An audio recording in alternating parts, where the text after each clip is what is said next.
May I come in, sir? Please come. Thank you, sir. Good afternoon, sir. Good afternoon. sir. Good afternoon, sir. Good Have afternoon. your seat, please. Thank you, sir.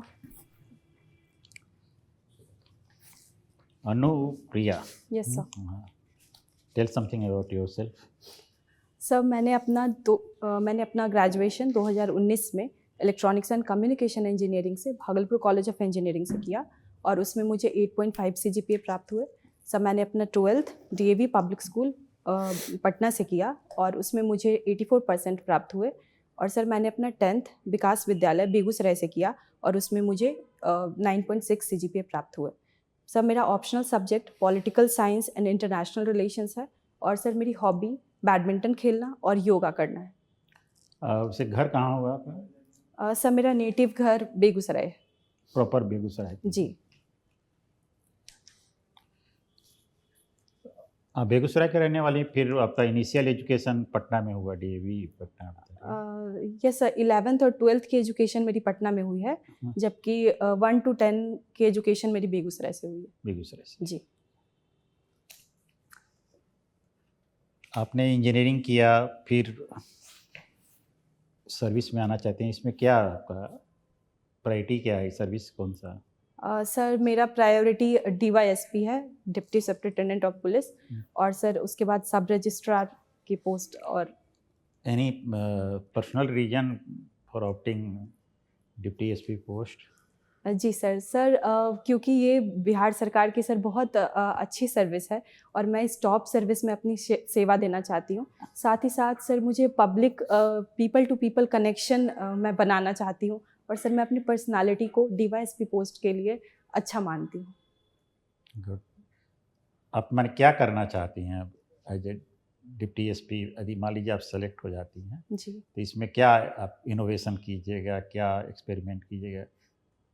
Thank you sir मुझे ये chance देने के लिए कि मैं इसमें selected हूँ। Sir अगर मैं इसमें सेलेक्ट होती हूँ तो सर सबसे पहले तो जो सर मैं अपने लेवल पे कोशिश करूँगी कि जो भी ग्रीवेंसेस हैं पब्लिक के, मैं उनको सुनूँ और इसके लिए मैं उनके रिप्रेजेंटेटिव से बात करूँगी। और सर मैं सर अपने तौर पर महिलाओं के लिए ये करना चाहूँगी, क्योंकि सर जो बिहार सरकार में जो महिलाएं हैं, जैसे सर पुलिस विभाग में अभी बिहार सरकार बहुत सारी महिलाओं को इंडक्ट कर रही हैं, तो सर मैं उनके हाइजीनिक कंडीशन को बेहतर करने के लिए ग्राउंड लेवल पर अपनी तरफ से कुछ करना चाहूँगी। अभी कानून में बहुत सारे बदलाव आ रहे हैं जी।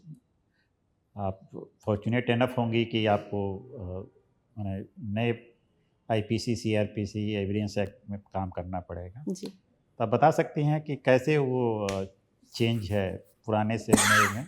जी क्या क्या चेंजेज आए हैं? सर सबसे पहले तो सर नाम में बदलाव की गई है IPC CRPC और एविडेंस एक्ट को।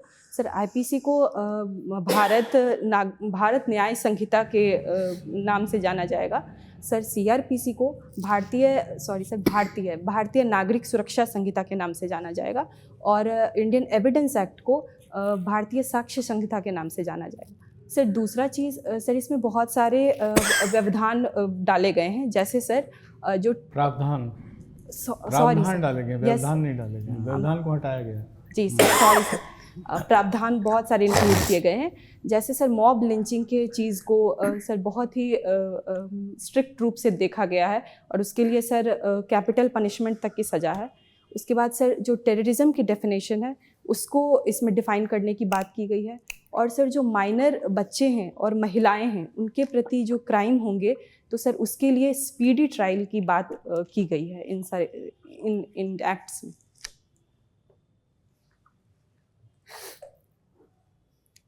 मैंने आप में एक बायस नज़र आ रहा है कि आप महिलाओं के प्रति ज़्यादा संवेदनशील रहेंगी, आपको पावर मिलेगा, लेकिन ऐसी उम्मीद तो नहीं की जाती। आपके लिए सब समान है, महिला पुरुष बराबर हैं। आपका उद्देश्य है कि न्याय देना जी। यदि महिला गलत है तो महिला को दोषी मानना है, पुरुष गलत है तो पुरुष, ये ही मान लेना कि महिला है और उसके पास एक बायस हो कि नहीं इसके साथ ज़रूर इनजस्टिस हुआ होगा। ये ऐसा नहीं सोचती हैं कि आजकल के जो सामाजिक परिवेश है उसमें इस तरह की कमियां नज़र आ रही हैं और ख़बरें आ रही हैं कि कुछ महिलाएं हैं जो कि ये जो नए प्रोविजंस आ रहे हैं उसका दुरुपयोग कर रहे हैं या कुछ परिवार कर रहे हैं। ऐसी क्या क्या संभावनाएं हैं दुरुपयोग करने की? सर माफ़ी चाहूँगी अगर मेरे आंसर से आपको बायसनेस नज़र आया हो, लेकिन सर मैं महिला और पुरुष दोनों के लिए सर मैं डीवाईएसपी के पोस्ट पर जब रहूँगी तो सर मैं दोनों के लिए सेम रहूँगी। और सर महिलाओं और मैं आपकी बात से सहमत हूँ कि कई सारे ऐसे केसेस होते हैं जिसमें महिलाएं फॉल्स एलिगेशंस लगाती हैं पुरुष पर, और जिनकी वजह से सर उनका जीवन एक तरह से ख़त्म हो जाता है, उनका सामाजिक जीवन, उनके परिवार के जीवन सब ख़त्म हो जाते हैं। तो सर मैं कोशिश करूँगी कि जो भी इन्वेस्टिगेशन होगी और जो भी मॉनिटरिंग होगी उन चीज़ों की, सर मैं उसको प्रॉपर बायसनेस फ्री हो करके और कमेटी के हिसाब से जो भी कमेटी के रिकमेंडेशंस होंगे सर उनको देखते हुए करूँ। बहुत अच्छी बात। चल, आप पॉलिटिकल साइंस से हैं, आप बता सकती हैं कि power corrupts and absolute power corrupts absolutely. जी सर। What does it mean? Sir इस स्टेटमेंट से मतलब है कि सर पावर तो करप्ट करता है कई केसेस में, पर सर जब एब्सोल्यूट पावर हो, मतलब जब किसी भी एक व्यक्ति के पास शासन की सारी जिम्मेदारियां हो, या फिर सर उन पे कोई क्वेश्चन उठने वाला नहीं हो, उन पे कुछ इन्वेस्टिगेशन, जैसे सर जो भी प्रॉब्लम्स अगर किसी भी सर पोस्ट में कोई भी सर आदमी आई एम सॉरी सर सर अगर कोई भी ओके थैंक यू सर।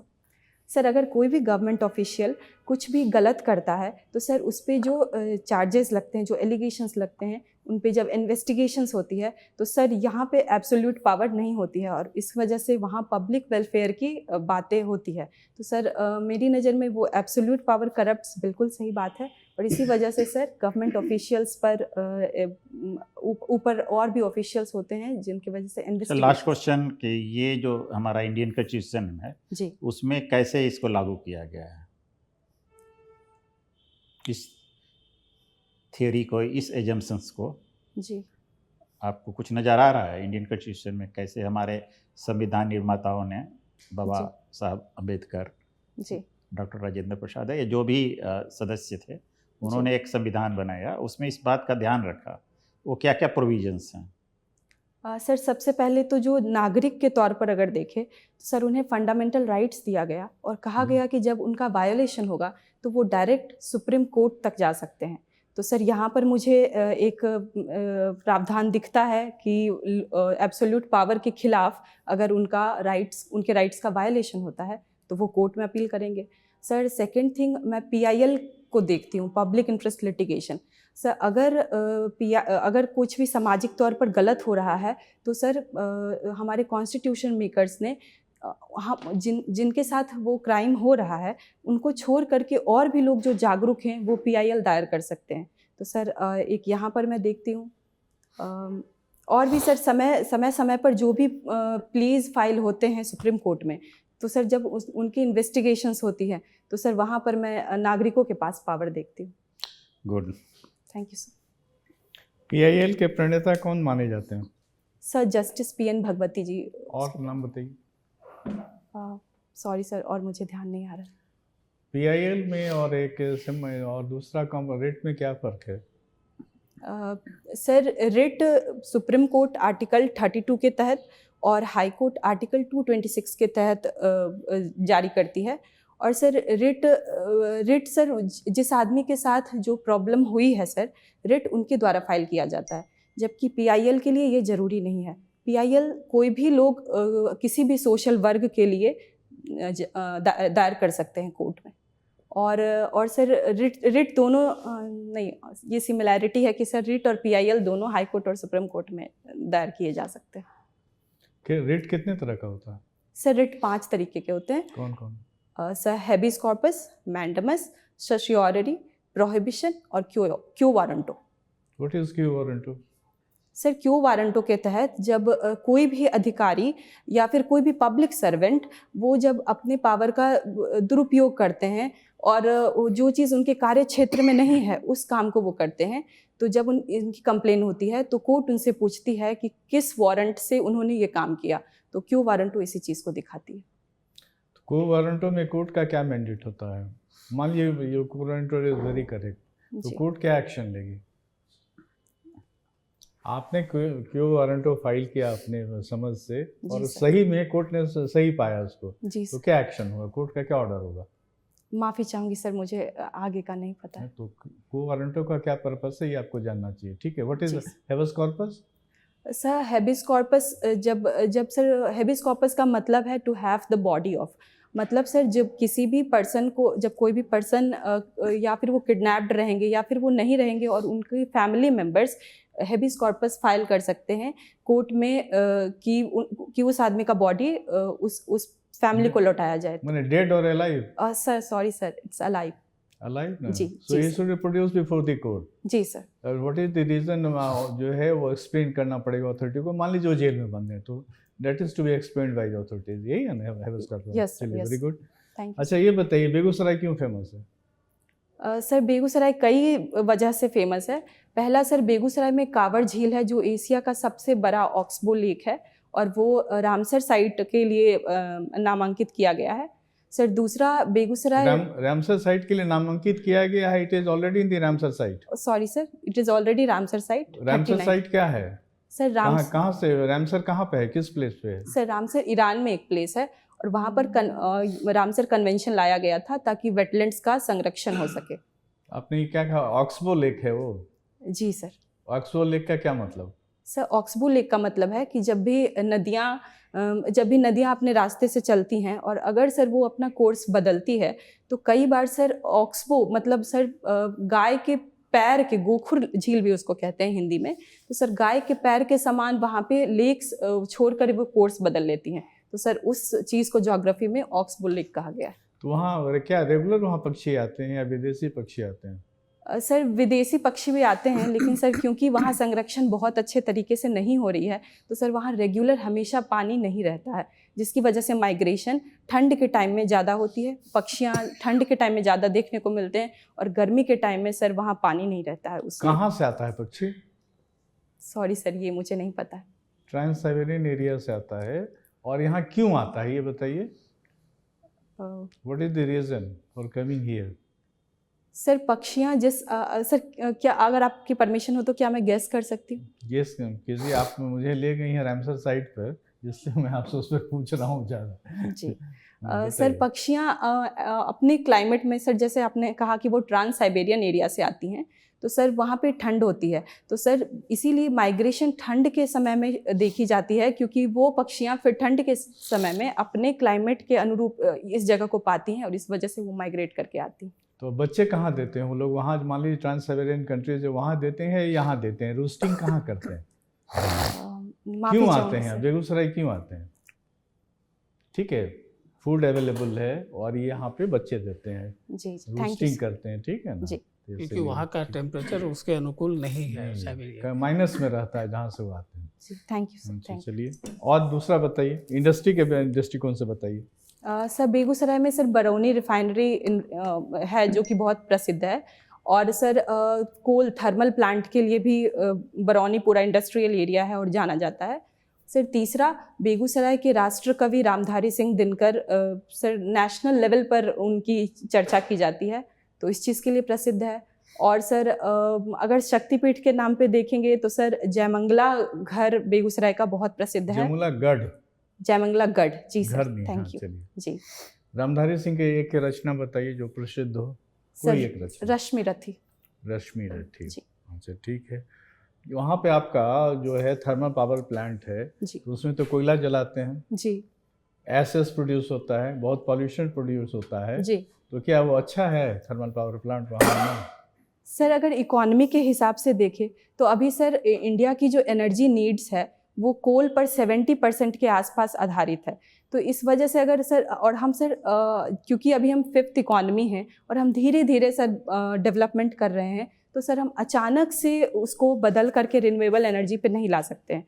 तो एनवायरनमेंट के पर्पज से अगर देखें नहीं तो उसका जो लोड है, पॉल्यूशन लोड है, उसको कैसे कम कर सकते हैं? सर पॉल्यूशन लोड को कम करने का तो सर पहला प्रमुख तरीका यही है कि धीरे धीरे रिन्यूएबल एनर्जी के चीज़ में ट्रांसफॉर्म। नहीं, I am talking particularly about that plant, thermal power plant का जो उससे जो पॉल्यूशन होता है जी, उसको कैसे कम कर सकते हैं? पहला तो पॉल्यूशन में क्या क्या रहता है ये बताइए। कौन कौन सी गैसेस रहती हैं? Sir Mostly. कार्बन डाइऑक्साइड के बहुत मात्रा उसमें होती है, और सर सल्फर डाइऑक्साइड होती है, और सर कार्बन मोनोऑक्साइड के भी ट्रेसेस देखे जाते हैं। तो जी कैसे सर। कम कैसे होगा? सर शहर के लिए देखेंगे तो सर एंटी स्मॉग टावर्स लग सकते हैं, ताकि लोगों को उस चीज़ से कम कम हानि पहुंचे। और सर इंडस्ट्रियल बेसिस पर देखिए तो सर मेरी नज़र में अभी सर रिन्यूएबल एनर्जी में ही शिफ्ट होना नज़र आ रहा है। नहीं वो तो अनदर पर्सन। जी अच्छा ये बताइए, चिमनी कहाँ टॉल दिया जाता है वहाँ? थर्मल पावर प्लांट में छोटा भी सारा चिमनी देके काम चल जाएगा ना, खूब लंबा लंबा क्यों देते हैं?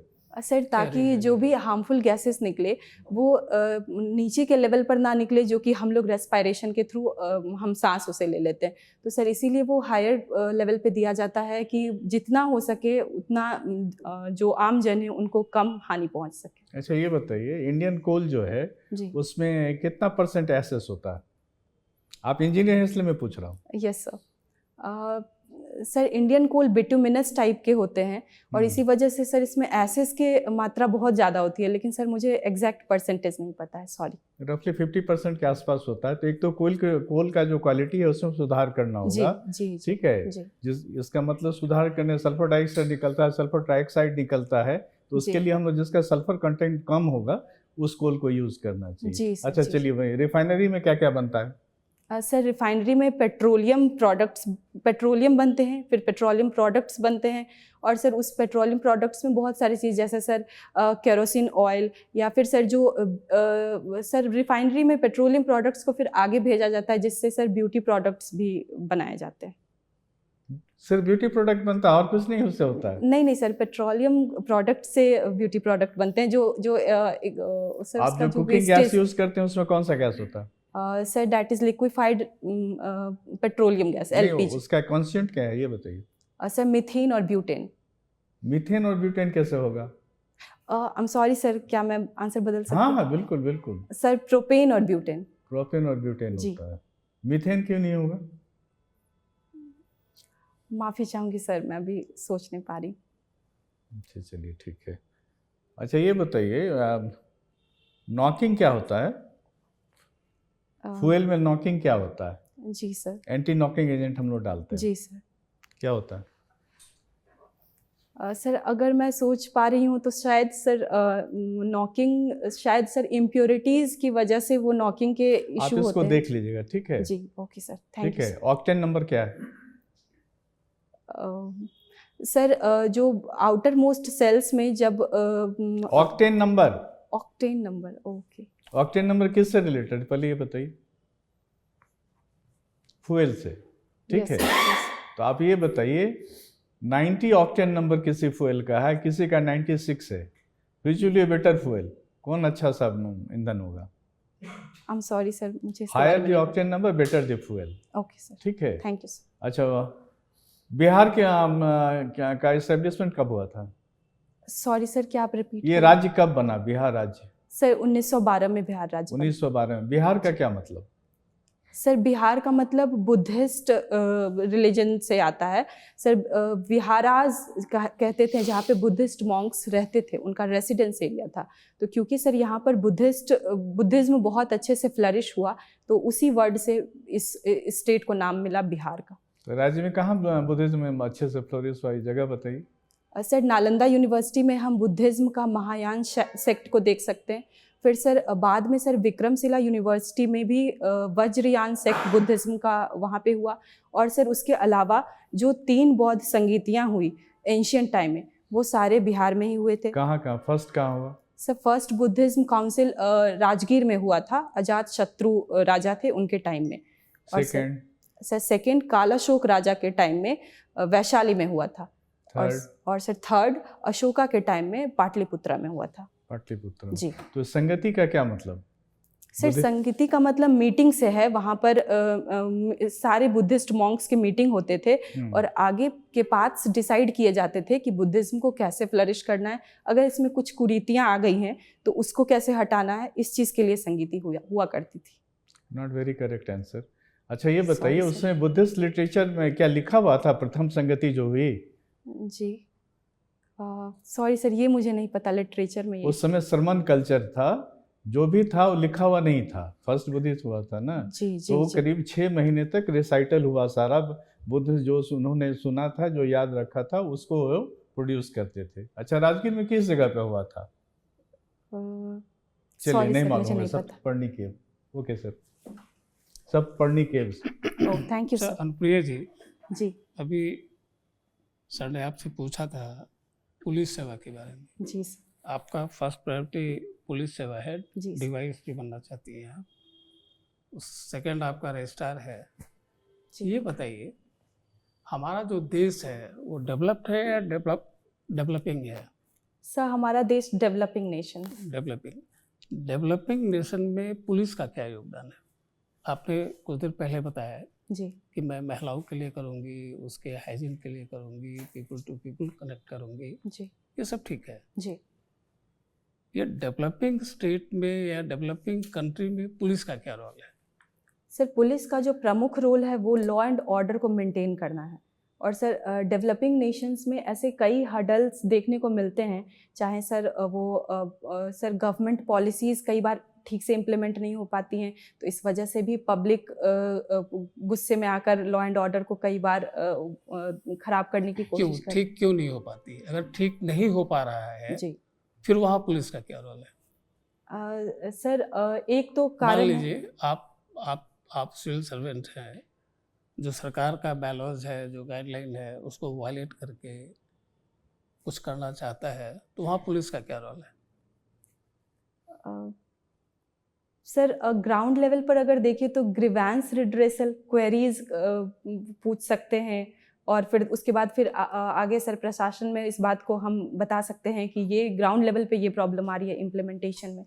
और सर पुलिस का तो मुख्य role sir law and order को ही मेंटेन करना होगा, ताकि जो भी हमें राइट टू प्रोटेस्ट दिए गए हैं उसका अगर वो सही से संचालन हो रहा है तब फिर सर पुलिस इसमें कुछ नहीं करेगी। लेकिन अगर प्रोटेस्ट सर गलत दिशा में जा रही है तो यहाँ पर फिर पुलिस का रोल आएगा कि वो उसको मेंटेन करें ताकि देश की पब्लिक प्रॉपर्टीज़ की क्षति ना हो।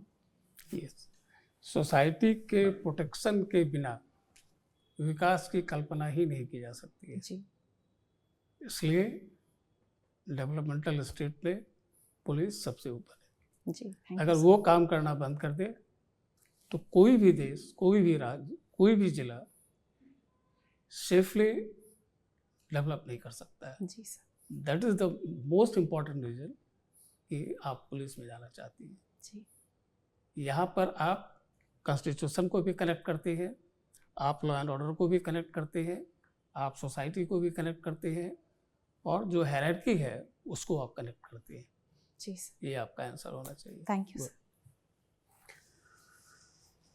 अनुप्रिया, जी sir. Heat island of Begusarai जी सर। क्या है, या हीट आइलैंड क्या है, ये बताइए। सर एक्सट्रीम क्लाइमेट चेंज की वजह से कई जगह देखा जाता है कि एक पर्टिकुलर एरिया में टेम्परेचर बहुत ज़्यादा बढ़ गए हैं और उसके बाद वो टेम्परेचर कूल डाउन या फिर नॉर्मल नहीं हो रहे हैं, तो सर उस जगह को हीट आइलैंड कहते हैं। बेगूसराय का कौन सा एरिया है जो हीट आइलैंड के रूप में आइडेंटिफाई होगा? माफ़ी चाहूँगी सर, इसकी मुझे जानकारी नहीं है। ओके। विक्रमशिला यूनिवर्सिटी नाम सुना? जी सर। किसने इस्टेब्लिश किया था? सर क्या मैं 1 मिनट का समय ले हाँ सकती हूँ? हाँ, sure sure. Sir Gupta dynasty के कुमार गुप्त ने विक्रमशिला यूनिवर्सिटी की स्थापना की थी। नालंदा यूनिवर्सिटी? सॉरी सर, क्या मैं फिर से बोल सकती हूँ? Sorry sir. बोलिए। सर नालंदा यूनिवर्सिटी की स्थापना कुमार गुप्त ने की थी और विक्रमशिला यूनिवर्सिटी की स्थापना पाल डायनेस्टी के धर्मपाल ने की थी। अच्छा, ये बताइए, suppose that you are selected for DYSP और कहीं किसी थाने में आप बैठी हुई है, आपने देखा कि सडन एक मॉब आपकी तरफ थाने की ओर आ रहा है, जी सबके हाथ में हथियार है, वो लहराते हुए आ रहे हैं और आप थाने में बैठी हैं और आपने देखा कि आपके सामने सारे परंपरागत वेपन्स और जो मॉडर्न वेपन्स है वो दोनों इस हैं, मतलब लाठी है, भाला है, फिर राइफल्स है, AK-47 है। आप किसको ऑप्ट करेंगे? सर पहले तो मैं उनसे सर बात करना ऑप्ट करूंगी और उनके एक रिप्रेजेंटेटिव को खुद से बात करने के लिए कहूंगी। अगर वेपन्स तक बात आ जाती है तो सर मैं परंपरागत वेपन्स की तरफ, मतलब लाठी की तरफ सर जाऊंगी। क्यों? क्योंकि सर पहले मुझे उन मॉब्स के उस रीज़न को जानना होगा कि वो ऐसा क्यों कर रहे हैं। इसके लिए सर मैं उनके रिप्रेजेंटेटिव से बात करूंगी, लेकिन फिर भी अगर वो शांत नहीं हो रहे हैं तब सर उन्हें कुछ देर के लिए टेम्पररीली शांत करने के लिए मैं ट्रेडिशनल वेपन चुनूंगी, ताकि उन्हें भी ज़्यादा हानि ना हो और लॉ एंड ऑर्डर भी मेंटेन रहे स्टेट। बेगूसराय की बेसिक प्रॉब्लम क्या है? सर अभी के तो न्यूज़पेपर में जो देखने को मिल रहा है सर, पोल्यूशन सबसे बड़ी प्रॉब्लम है, क्योंकि सर AQI बेगूसराय का 400 प्लस रह रहा है हाल फिलहाल में। और ऐसे सर बेगूसराय की प्रॉब्लम सर मुझे अनएम्प्लॉयमेंट दिखती है कई जगहों पे। अनएम्प्लॉयमेंट, और ये तो कॉमन प्रॉब्लम अनएम्प्लॉयमेंट स्टेट है। का प्रॉब्लम। मुझे सिटी की क्या प्रॉब्लम है? Sir waste management Begusarai city में सही से नहीं हो पा रही है। जैसा कि मैं देख पाती हूँ, जो गली से लेकर के सर मेन रोड तक में सर वेस्ट मैनेजमेंट लिक्विड हो या सॉलिड वेस्ट हो, उनकी मैनेजमेंट मुझे सही से नहीं दिखती है। और कुछ समझ में आती हो आपको? I have visited many times Begusarai, इसीलिए पूछ रहा हूँ। सर अभी तो मुझे यही ध्यान में आ रहा है। ट्रैफिक यस है ना? यस सर, मैं आपसे स्टेशन सहमत के पास ट्रैफिक देखिए, जी बस जी स्टैंड के पास ट्रैफिक देखिए, जी या फिर मार्केट एरिया देखिए ट्रैफिक, जी है जी। ना? ठीक है, okay, thank you. Thank you sir. ठीक है अनुप्रिया, आपने बहुत अच्छा इम्प्रेसिव आंसर्स दिए। हम लोग बस समअप करेंगे फिर 2 मिनट के बाद। जी will call you back. Okay sir, thank you sir, thank you sir.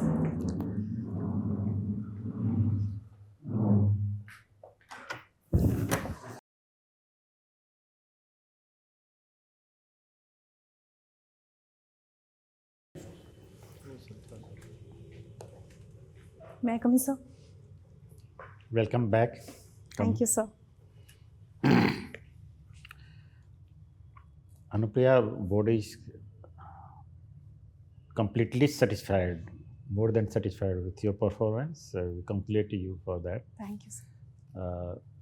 For us, it's very difficult to find out any loopholes in your appearance, in your body language, or way of communication, communication skill. Man, everything's fine. Nothing to add. Just for adding sake, just will add this thing that that day, you know, you prepare yourself for Begusrai more yes better than what is required. So, because board will try to push you there where you don't know. Yes There are many things, you know many things. तो एक हो गया, और we have not tested your knowledge of political science or international relations. Yes sir. So there may be some members who are more close to that discipline. So go through all the newspapers, headlines, especially editorials. Yes You watch TV news. Those not for the for rumor's sake. Those who really give you information, yes sir. at least twice a day. First in the morning, then next around 7 o'clock. Dress is okay. You have a very good sense of dress up, thank you sir. way of speaking. सारा चीज़ है. I don't find anything. Still, I don't find, really, frankly, honestly speaking. So be sure, we are sure of your success. If you have done well in the written test, yes no one will stop you achieving your post DF DSP. And after your success, we expect some suits from you. Okay? Yes Wish you all the best. Thank you Nothing to give you any tips for you. Before You board have- giving up, just telling me your answer, take your time. Yes, sir. Yes, sir. That's the issue I also felt. Yeah, Yes, sir. take your time. Okay, sir. You know everything, but तुरंत जवाब देने के yes, में sir. आपका answer ये होता है, उसको आप देखिए। Okay. ठीक है? Yes. Thank you, sir. Okay.